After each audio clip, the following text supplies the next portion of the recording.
Hello, it's Jang here with the Mega Construx, formerly Mega Blocks Collector Series, UNSC Brute Skirmish set. It's just a pack of 4 figures. On the UNSC side of the equation, it's just a Spartan in old Mark IV armor and a Marine, both with the blue color scheme.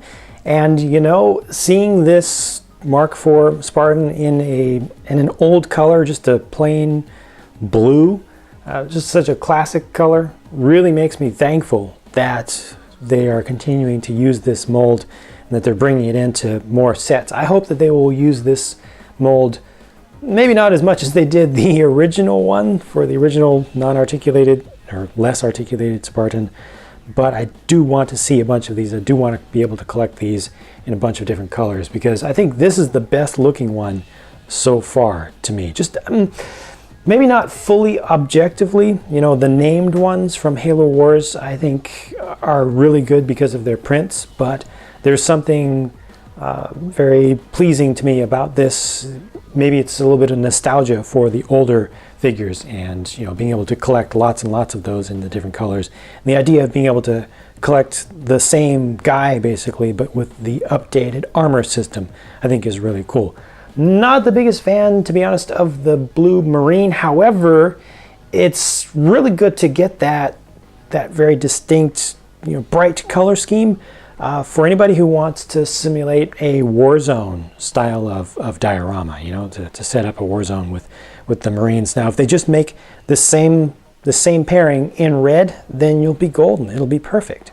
On the Brute side, first here's the Brute Miner, and that looks good to me.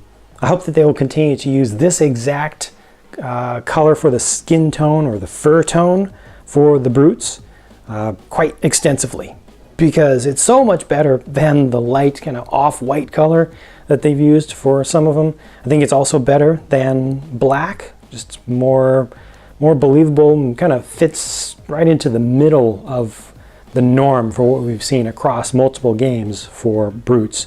I think this color scheme works really well. Overall, also having the off-white color for the armor, you know, it's light, but it's not too bright. You know, it doesn't overpower the guy. You know, it looks like he just has light-colored armor, but I think it fits. And yeah, with the helmet off, you know, seeing that head like that, sure, it could use some fine paint details to bring it out a little bit more, but I think this does the best justice of any color to that head sculpt, which is a very good sculpt. Last up is this Brute Captain in full trans clear active camo. I like the clear ones because they make sense in universe. It's what you've actually seen, you know, compared to the colored ones, which are cool and all, but just don't make as much sense and don't really allow you to do very good, you know, realistic-ish depictions of things from the games or from the universe in general. But this is nicely done. I appreciate the armor system and being able to pose it up. I appreciate the inclusion of the full active camo clear grav hammer as well. And this is a good looking one. And there can be no debates about the color because there's no color. You know, whether it's a captain, major, or bodyguard or whatnot. There's only one thing that did not come out so well on this one. And if anybody else gets this set and then watches this video, please do comment with your experiences with the body armor. Mine's a little bit loose. You can actually see a little bit of gap there from the side. There we go. You can see that gap. And comparing that to the piece on like this Miner, see how it's up a lot more close like that. So I think that this may have just bent a little bit after it came out of the mold. It was still a little bit warm or something.